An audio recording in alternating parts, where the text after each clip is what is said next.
You ask Tiger to solve. This deals with linear equations with one unknown. The final result is v equals 10. Let's solve it step by step. Simplify the expression. Expand the parentheses. Multiply the coefficients.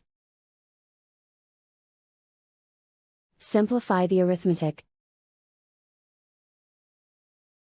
Group all constants on the right side of the equation. Subtract 18 from both sides. Simplify the arithmetic.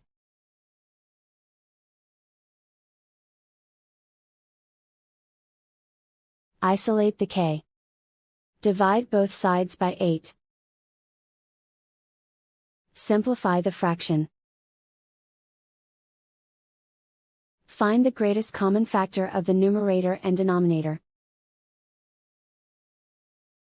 Factor out and cancel the greatest common factor. And so the final result is v equals 10.